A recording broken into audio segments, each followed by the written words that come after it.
Hare Krishna, Hare Krishna, Krishna Krishna, Hare Hare, Hare Rama, Hare Rama, Rama Rama, Hare Hare.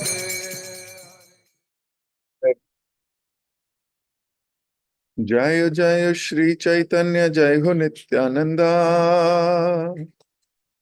जय अद्वैत चंद्र, जय गौर भक्त वृंदा।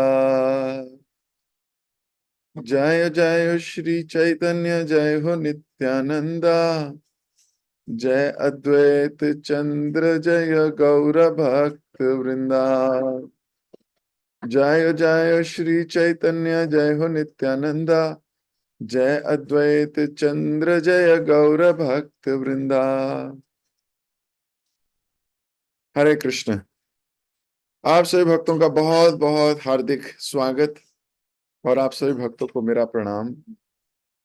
हम सब मिलकर श्री चैतन्य भागवत का स्वाद ले रहे हैं, रस स्वादन लेने का प्रयास कर रहे हैं और धीरे धीरे कुछ मोती चुगने का प्रयत्न कर रहे हैं। प्रेरणा भी ले रहे हैं कि किस प्रकार वैष्णव जीवन होना चाहिए, किस प्रकार हमारे जीवन के सेंटर श्री गौर सुंदर हो सकते हैं, उसके लिए विचाराधीन भी हैं। पिछली क्लास में हमने पढ़ा कि किस प्रकार मुरारी गुप्त को महाप्रभु वर देने के विषय में सोच रहे हैं, बोल रहे हैं वर मांगो मुरारी। किस प्रकार महाप्रभु बड़े खुश हैं। मुरारी कुछ और नहीं, कोई और नहीं, स्वयं हनुमान जी है। और मुरारी ने कितना सुंदर उत्तर दिया था, पिछली क्लास में हमने पढ़ा था इसको, कि मुझे कुछ नहीं चाहिए, मेरी सिर्फ एक कामना है, मम जन्मने जन्मनेश्वरी, जन्म जन्म तक मैं चाहे कैसी भी परिस्थिति में रहूं, मैं आपकी महिमा का गान करता रहूं। और भगवान से कह रहे थे, भगवान मेरे परीक्षा मत लेना, मुझे किसी ऐसी परिस्थिति में मत डाल देना कि मैं सत्य से पथभ्रष्ट हो जाऊं। ऐसी परिस्थिति में मत डालना जहां मैं भूल जाऊं कि आप मेरे स्वामी हैं और मैं आपका नित्य किंकर। आप अपने अंतरंग पार्षदों के साथ जहां भी अवतार लें, मैं आपका तुच्छ सेवक बनकर वहीं रहना चाहता हूं। कितनी सुंदर प्रार्थना है। आप जहां भी रहें, मैं आपका तुच्छ किंकर बनकर रहूं। भक्त मोक्ष की तो कामना भी नहीं करता, उसके सोच में भी नहीं आता कि उसे कभी मोक्ष चाहिए। उसको तो सेवा चाहिए। और वो ये भी कहता है कि मुझे गोलोक में भी नहीं रहना,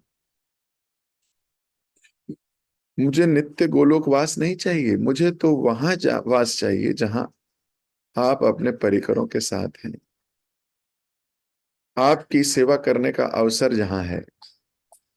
जहां सेवा का अवसर है वहीं मैं हूं। ये कितना सुंदर भाव है। जहां सेवा का अवसर है वहां मैं हूं। जहां सेवा नहीं, जहां कृष्ण की सेवा करने की, वैष्णवों की सेवा करने की कोई अपॉर्चुनिटी नहीं, वहां नहीं। महाप्रभु ने प्रसन्न होकर कहा था, ऐसा ही होगा, मैं तुम्हें ये वर देता हूं। तो यहां तक हमने पिछली क्लास में पढ़ा था, आज हम यहीं से आगे पढ़ेंगे। ओम अज्ञान तिमिरांधस्य ज्ञानंजन शलाकया चक्षुरोन्मिलितं येन तस्मै श्री गुरुवे नमः। श्री चैतन्य मनोभीष्टं स्थापितं येन भूतले स्वयं रूप कदा मह्यं ददाति स्वपदान्तिकम्। वन्देऽहं श्रीगुरु श्रीयुतपदकमलं श्रीगुरुन् वैष्णवांश्च श्रीरूपं साग्रजातं सहगण रघुनाथान्वितं तं सजीवं सावधूतं सावधूतं परिजन सहितं कृष्ण चैतन्य देवं श्री राधा कृष्ण पादान सहगण ललिता श्री विशाखान्वितांश्च। हे कृष्ण करुणा सिंधु दीनबंधु जगतपते गोपेश गोपिका कांता राधा कांता नमोस्तुते। तप्त कांचन गौरांगी राधे वृंदावनेश्वरी वृषभानुसुते देवी प्रणमामि हरिप्रिये। वाञ्छाकल्पतरुभ्यश्च कृपा सिन्धुभ्य एव च पतितानां पावनेभ्यो वैष्णवेभ्यो नमो नमः। जय श्री कृष्ण चैतन्य प्रभु नित्यानंद श्री अद्वैत गदाधर शिवासदि गौर भक्त वृंद। हरे कृष्ण कृष्ण कृष्ण हरे हरे हरे राम राम राम हरे हरे। हरे कृष्ण। तो आप सभी का एक बार फिर से बहुत बहुत हार्दिक स्वागत। महाप्रभु मुरारी गुप्त को वर दे चुके हैं। मुरारी गुप्त ने मांगा है कि मैं जिस परिस्थिति में रहूं आपका स्मरण रहे, जिस परिस्थिति में रहूं आपकी महिमाओं का गान करता रहूं। बहुत सुंदर प्रार्थना है। नड़ कुबेर और मणिग्रीव की भी ऐसी ही प्रार्थना थी। वाणी गुणानुकथने श्रवणों कथायाम हस्तौ च कर्मसु। कैसे कितने सुंदर तरीके से बोला था। मनस्तव पाद सेवन, वाणी गुणानुकथने। आप, मैं अपनी वाणी से आपकी कथा कहता रहूं। यहां भी वही बोल रहे हैं, मैं आपकी कथा का गान करता रहूं। तो ये जो भगवान की कथा का गान करना है, ये कोई साधारण बात नहीं है। अब कई बार भक्त पूछते हैं कि श्रवणम कीर्तन विष्णु स्मरणम में सबसे पहले नवदा भक्ति में श्रवणम आता है। तो ये नलकुबेर मणिग्रीव वाणी गुणाणु कथने, पहले कथने क्यों कह रहे हैं? पहले तो श्रवण करना चाहिए था। वाणी गुणाणु कथने श्रवणों कथायाम। बाद में कह रहे हैं कि श्रवण करूंगा, श्रवणों कथायाम। पहले बोल रहे हैं गुण गाऊंगा। ऐसा कैसे हो सकता है? पहले गुण गाओगे बाद में सुनोगे, ऐसा कैसे हो सकता है? तो सत्य ये है कि ऐसा नहीं हो सकता। बिना सुने हम कह नहीं सकते। लेकिन उनकी प्रार्थना का तात्पर्य है इतना सुनो इतना सुनो इतना सुनो इतना सुनो इतना सुनो इतना सुनो कि कहने लगूं। कोई ग्लास पानी से तब झलकता है जब वो भरता है। पहले कानों से इतना सुनना पड़ेगा, सुनना पड़ेगा, सुनना पड़ेगा, सुनना पड़ेगा, तब जाके मुंह से कुछ बोल निकलेंगे। तो जब ये बोल रहे हैं कि मैं आपकी कथा कह सकूं, तो उसके पहले सुनना पड़ेगा बाबा। इसका मतलब श्रवण उन्होंने इनडायरेक्टली उसमें इंक्लूड कर लिया है। श्रवण इंक्लूड कर लिया है। तो मैं आपकी कथाओं का गान करता रहूं, इसका मतलब कथाएं सुनता रहूं, इतनी सुनूं इतनी सुनूं इतनी सुनूं कि मुख से गान निकलने लगे। तो महाप्रभु ने बोला मैं तुम्हें वर देता हूं। कितना भाग्यशाली जीव है। ये सुनकर सब भक्तगण उल्लासित स्वर में ऐसी गर्जना करने लगे कि पूरा आकाश भर उठा। This is another divine quality of devotees. जब महाप्रभु किसी एक भक्त पे कृपा कर रहे होते हैं, जब महाप्रभु किसी एक भक्त के साथ आदान प्रदान कर रहे होते हैं, पूरा वैष्णव समाज जय जयकार कर रहा होता है। ये बड़ी इंपॉर्टेंट क्वालिटी है। ये एक और क्वालिटी हमें सीखनी चाहिए कि जब वैष्णव समाज में किसी एक भक्त के गुण का वर्णन किया जा रहा हो, तो सारे वैष्णव उसे सुन के बड़े आनंदित उल्लासित फील करते हैं, ईर्ष्या नहीं करते। जो ईर्ष्या कर रहा है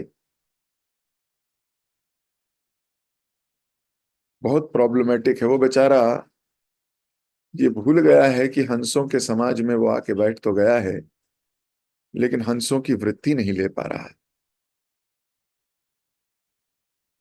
हंसों के समाज में तो आके बैठ गया है, लेकिन हंसों से कुछ सीख नहीं रहा। दुर्भाग्यशाली है। तो एक भक्त का गुणगान हो रहा है तो सारे भक्त उल्लासित हैं, हरि बोल के कुछ गूंज रहा है वातावरण। This is a very important quality. तो हमें मेडिटेट करना चाहिए कि केवल हम ही गुणगान के लायक नहीं है, भक्तों के समाज का हर व्यक्ति गुणगान के लायक है। तो जब किसी वैष्णव का गुणगान हो रहा होगा, जब किसी वैष्णव को कोई वर मिल रहा होगा, जब किसी वैष्णव पे कोई फेवर की जा रही होगी, तो मैं उसकी सक्सेस में सेलिब्रेशन करूंगा। When you start celebrating each other's success, you become close to each other. एक दूसरे की सक्सेस को क्या करना? सेलिब्रेट करना। अभी महाप्रभु वर दे रहे हैं। वर मतलब समझते हो? बेनेडिक्शन। बेनेडिक्शन मतलब फेवर। महाप्रभु फेवर कर रहे हैं एक भक्त का। तो बाकी लोग नहीं सोच रहे कि ये तो फेयरनेस ही नहीं है, एक पे एक को बोल रहे वर दो, मुझे तो बुलाया ही नहीं, मेरे को तो बोला ही नहीं कि मैं तुझे भी वर देना चाहता हूं। मुरारी गुप्त को बुला लिया, खोल बेचा श्रीधर को बुला लिया, और श्रीवास को बुला लिया, और बीच बीच में नाड़ा नाड़ा करके अद्वैत आचार्य को भी बुला लिया। तो इनके तो यही चार फेवरेट, तीन चार फेवरेट हैं, अपनी टोली है इनकी। हम भी तो इतने सारे लोग हैं, हमने भी बहुत कुछ किया है, लेकिन ये केवल तीन चार को बोल रहे हैं वर मांगो वर मांगो वर मांगो। अरे मैं भी तो भीड़ में था। ऐसे थोड़ी होता है। ये सही लीडर नहीं। एक ने भी नहीं सोचा, एक ने भी नहीं सोचा। ये बड़ी दिव्यता की गाथा है। वो एक दूसरे की सक्सेस को सेलिब्रेट कर रहे हैं। अब खोल बेचा श्रीधर तो कहीं दूर बैठा है। वो तो ना मृदंग ला रहा, ना करताल बजा रहा, ना पानी लेके आ रहा गंगा से स्नान कराने के लिए। वो तो कोई सेवा कर नहीं रहा वहां, लेकिन फिर भी वर उसको पहले मिल रहा है। एक ने भी नहीं कहा। ये दूषित मानसिकता एक की भी नहीं है, एक की भी नहीं। ये है वैष्णव समाज। ऐसे समाज का निर्माण है, करना चाहते थे प्रभुपाद जी, और किया भी।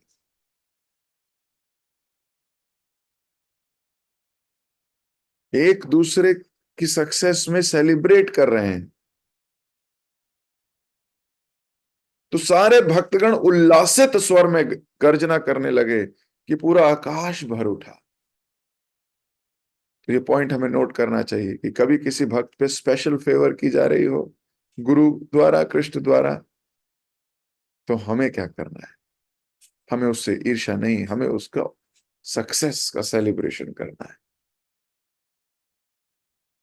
तब महाप्रभु ने घोषणा करते हुए कहा, तुम सब ध्यान पूर्वक सुनो। यदि कोई व्यक्ति मुरारी गुप्त की निंदा करता है तो वह गंगा में करोड़ों बार स्नान करके भी शुद्ध नहीं हो सकता। भगवान के पवित्र नाम का कीर्तन भी ऐसे दुष्ट पापी की कोई सहायता नहीं करेगा, क्योंकि मुरारी यानी कि श्री कृष्ण इनके हृदय में गुप्त रूप में वास करते हैं, इसलिए इनका नाम है मुरारी गुप्त। महाप्रभु ने बोला अगर कोई निंदा करेगा तो ना तो गंगा उसको पवित्र कर सकती है और ना ही भगवान का नाम। हम कई बार सोचते हैं कि भगवान के नाम ले रहे हैं, चैंटिंग कर रहे हैं तो साफ हो जाएंगे हमारी, है ना, ये अपराध। लेकिन निंदा एक ऐसा अपराध है जो साफ नहीं हो सकता, हरि नाम भी उसे साफ नहीं कर सकता। और मैं नहीं कह रहा, यहां भागवतम कह रही है कि भगवान के पवित्र नामों का कीर्तन भी ऐसे दुष्ट पापी की कोई सहायता नहीं करेगा। तो हरि नाम ले भी, इसलिए निंदा से बचना है। अपनी निंदा करने की प्रवृत्ति वृत्ति तो थोड़ा सा आप देखिए।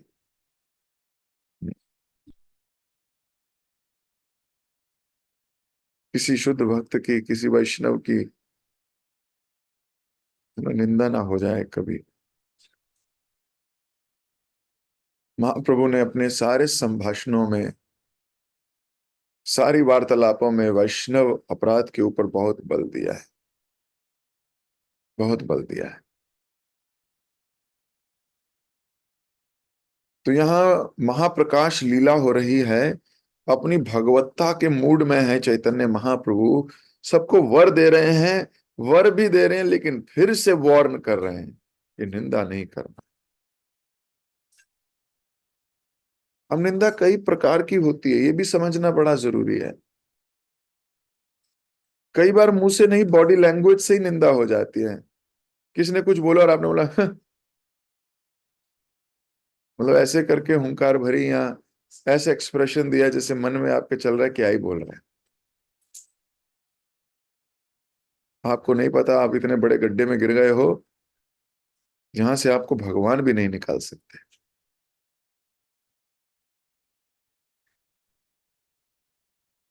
आपने उसकी कोई ऐसी बात को अपने हृदय में लगा के रखा है जो आपके हृदय से जा ही नहीं रही। निंदा बाद में होती है, पहले घृणा होती है। धीरे धीरे जब हम किसी नेगेटिव थॉट को जगह ले लेते हैं और उस पर बार बार चिंतन मनन करते रहते हैं, उस नेगेटिविटी पे चिंतन मनन चिंतन मनन चिंतन मनन, तो क्या होता है, हमारे हेट्रेड डेवलप हो जाती है, पर्सनल डिसलाइक एस्टेब्लिश हो जाता है। और जब पर्सनल डिसलाइक हो जाता है तो फिर अच्छी चीजें भी बुरी लगने लगती है। आपका अगर किसी से बहुत अच्छा संबंध है, आप बहुत लाइक करते हो, वो आपको थप्पड़ भी मारेगा ना, आप कहोगे कितने स्टाइल से थप्पड़ मारता है, मजा आ गया। ऐसे डांटते हैं कि बड़ा अच्छा लगता है ना, ऐसे बोलोगे। अगर प्रेम है तो क्या करोगे, उसकी डांट, उसकी फटकार, चार लोगों के बीच में क्या 500 लोगों के बीच में आपको गाली देगा वो, आप कहोगे यार इतना ऐसा लग रहा है जैसे, है ना, वेद पाठ हो रहा है। जैसे भगवान कहा करते थे, भगवान बोलते थे गोपियां जब मेरी भर्त्सना करती हैं मुझे वेदों से ज्यादा आनंद आता है। कोई वेद पढ़े या कोई ये मेरे को गालियां दे रही हैं, मुझे इनकी गालियां ज्यादा आनंदमय प्रतीत होती है। प्यार है, संबंध है। और जहां हेट्रेड आ जाती है, घृणा आ जाती है, वहां कोई अच्छा भी कर रहा हो तो उसकी बात में आप कोई दोष निकाल ही लोगे, कोई दोष निकाल ही लोगे, चाहे वो हल्का सा ही हो, पर आप उसको अलग मोड़ दे दोगे। तो it is all about having strong thought process. आपका थॉट प्रोसेस को किस प्रकार सही करना है, दैट इज इंपॉर्टेंट। और कई बार जो लोग निंदक हैं या घृणा करते हैं वो इतना स्ट्रांग हो जाते हैं कि वो सारी अच्छी चीजें भी भूल जाते हैं। जैसे अश्वत्थामा, आप देखिए अश्वत्थामा ने द्रौपदी के पांचों पुत्रों को नींद में ही हत्या कर दी, नींद में ही। उनको मार दिया। जब वो मर गए, अर्जुन अश्वत्थामा को बांध कर लेके आए। अब बांध के लेकर आए और द्रौपदी ने क्या कहा? द्रौपदी ने कहा कि नहीं, इनको छोड़ दो। क्यों छोड़ दो? द्रौपदी बड़ी सिंपैथेटिक एम्पैथेटिक थी। द्रौपदी ने कहा, मैंने जिस प्रकार मुझे अपने पुत्रों के जाने का दोष या रोष है, दुख है, अश्वत्थामा की मां को भी ऐसा ही हुआ। मैं नहीं चाहता, मैं नहीं चाहती कि वो ऐसी फीलिंग करे, इसलिए इसको माफ कर देना चाहिए। माफ कर दिया उसको, अच्छा अच्छा किया। लेकिन शास्त्र बताते हैं कि ऐसे लोगों के साथ अच्छा भी किया, अश्वत्थामा के साथ अच्छा किया, उसको माफ कर दिया, लेकिन फिर थोड़ी देर में वो ब्रह्मास्त्र चला रहा है उत्तरा के गर्भ परीक्षित को मार देने के लिए। कोई सुधार नहीं है। रिवेंजफुल मूड बना रहा, बदला लेने की भावना उसको क्षमा करने के बाद भी नहीं गई। नहीं तो कोई किसी की जान को माफ कर दे तो वो तो कहना चाहिए, बहुत बहुत धन्यवाद, आपने मेरी जान बचाई, आज से मैं चेंज होता हूं। तो हृदय परिवर्तित नहीं होगा किसका? जो घृणा कर रहा है, जिसके हृदय में बहुत नेगेटिविटी है। ये शास्त्र भी उसका हृदय परिवर्तित नहीं कर सकते। ऐसी एपिसोड द्रौपदी की क्षमा भी उसको हृदय परिवर्तित नहीं कर पाई, द्रोणाचार्य का ज्ञान भी उसको हृदय परिवर्तित नहीं कर पाया। तो जब ये हृदय में बैठ जाती है ना निंदा, ये इतनी खतरनाक है, दोष दृष्टि कितनी खतरनाक है। इसलिए भगवान यहां कह रहे हैं कि पवित्र नामों का कीर्तन भी ऐसे दुष्ट पापी को सहायता नहीं करेगा। तो पवित्र नाम का कीर्तन कर रहे हैं, यानी कि एक्टिविटी ले ली है, एक्टिविटी शुरू कर दी है, लेकिन एक्टिविटी के पीछे का मूड नहीं लिया है। तो एक्टिविटी क्या सुधार करेगी?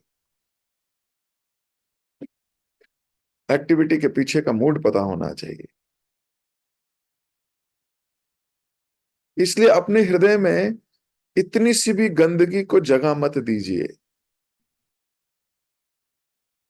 इतनी सी भी गंदगी को जगह मत दीजिए।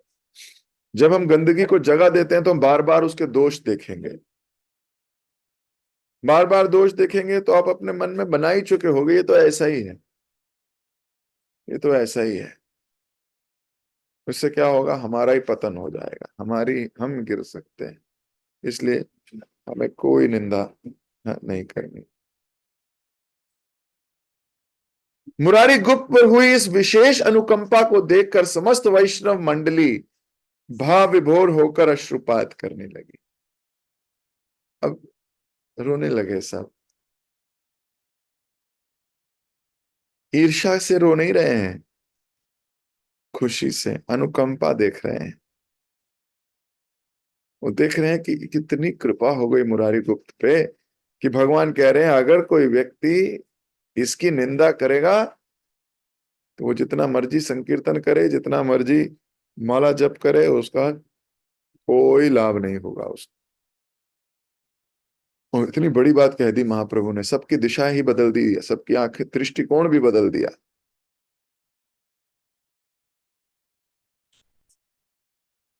तो ये विशेष कृपा हुई है मुरारी को। इसके पश्चात महाप्रभु ने हरिदास ठाकुर की ओर देखा और कहा, तुम्हारा शरीर और जन्म मेरे शरीर एवं जन्म से श्रेष्ठ है, तुम्हारा कुल मुझसे महान है। जिस समय वे मुसलमान तुम्हें प्रताड़ित कर रहे थे, उस समय मैं अपना सुदर्शन चक्र लेकर उन्हें दंड देने के लिए अवतरित हुआ था, परंतु जब मैंने देखा कि तुम करुणावश उनके लिए ही प्रार्थना कर रहे हो, तो मैं उन्हें दंड नहीं दे पाया। वस्तुतः मेरा सुदर्शन चक्र शक्तिहीन हो गया। तो महाप्रभु अभी बता रहे हैं कि कैसे कैसे जब हरिदास ठाकुर को 22 मार्केटों में पिटाई हो रही थी, तो सुदर्शन लेके महाप्रभु प्रकट हो गए थे कि अब मार दूंगा इन सारे के सारे लोगों को जो मेरे भक्त पर इतनी पीड़ा कर रहे हैं। लेकिन उस वक्त तुम उन्हीं के लिए प्रार्थना कर रहे थे। तो महाप्रभु बोल रहे मेरी इच्छा थी मारने की, तुम्हारी इच्छा थी बचाने की।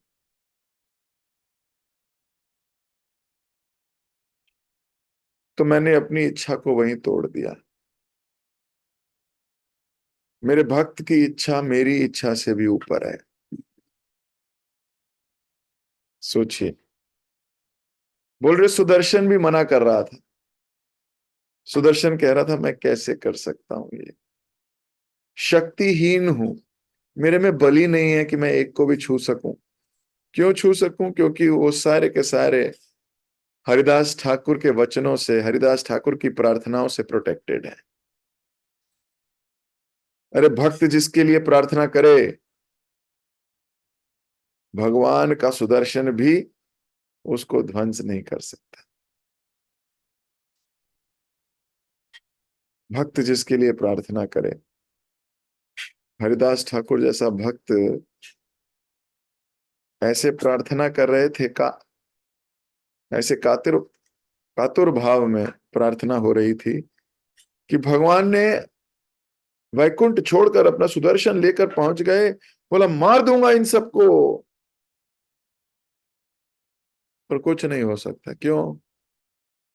भक्त प्रार्थना कर रहे हैं उनके लिए। This is compassion. Haridas Thakur के कंपैशन से इतना प्रभावित हो गए भगवान। हरिदास ठाकुर की ऐसे मूड को देखकर, कितना कंपैशनेट मूड है, दूसरों के लिए जीना। वो दूसरे कोई और नहीं, वही है जो तुम्हें मारने का प्रयास कर रहे हैं। जो तुम्हें मारने का प्रयास कर रहे हैं उनके लिए भी आप प्रार्थना कर रहे हो। ये वैष्णव है, ये वैष्णव है। तो कई बार भक्त प्रार्थना करते हैं उनके लिए जो उनकी ही निंदा कर रहे हैं, जो उनको ही मारने का प्रयत्न कर रहे हैं। उनकी प्रार्थनाओं से वो बचे रहते हैं। सुदर्शन भी शक्तिहीन हो जाता है। इसको विचार करना चाहिए। परंतु मैं तुम्हें पीड़ित भी नहीं देख सकता था। तुम्हें कोड़ों की पीड़ा से बचाने के लिए मैं तुम्हारी पीठ पर आकर लेट गया। इस प्रकार पड़ने वाले कोड़े वास्तव में मेरी पीठ पर पड़े। देखो, मेरी पीठ पर उन कोड़ों के निशान हैं। मैं झूठ नहीं बोल रहा हूं। संसार में मेरे अवतार का एक कारण तुम भी हो हरिदास। तुम्हारी पीड़ा को सहन न कर पाने के कारण मैं अति शीघ्र अवतार ले गया। महाप्रभु अपनी पीठ दिखा रहे हैं भक्तों को, और पीठ पे निशान पड़े हुए हैं कोड़ों के। हरिदास ठाकुर को पीड़ा ना हो, सारी पीड़ा अपने ऊपर ले रहे हैं। और क्या करें? उनको तो अपनी प्रार्थनाओं के कवच पहना दिए हैं हरिदास ठाकुर ने। भगवान उनके कोड़े रोक नहीं पा रहे। हमारे जीवन में भी कई ऐसी परिस्थितियां आती हैं, माया के कोड़े पड़ते हैं, अपने अनर्थों के भी कोड़े पड़ते हैं। हम जब भगवान की शरण लेंगे, भगवान हमें बचाएंगे, या तो कोड़ों से या कोड़ों की पीड़ा से।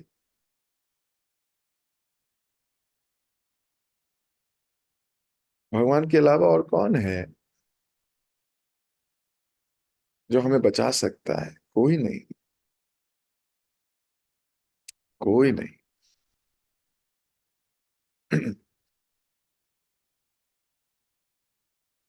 तो मैं अपनी वाणी को यहीं दे रहा हूं विराम।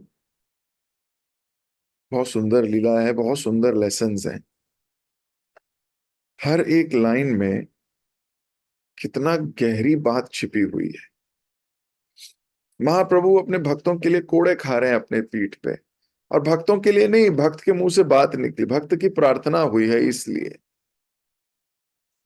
अपनी पीठ पर कोड़े खा रहे हैं। और बाकी भक्तों का क्या भाव होना चाहिए जब किसी भक्त का गुणगान हो रहा हो? क्या हृदय में हमारे चल रहा है, कृष्ण सब जानते हैं, सब जानते हैं। इसलिए हृदय के सारे विकार, हृदय की सारी ग्रंथियां, गुत्थियां खोल देनी चाहिए, कुछ नहीं रखना चाहिए। क्षमा मांगते और क्षमा करते चलना चाहिए। जगत गुरु शिल प्रभुपाद की जय, श्री चैतन्य भागवत की जय। आप लोगों से मिलूंगा कल फिर। हरे कृष्ण।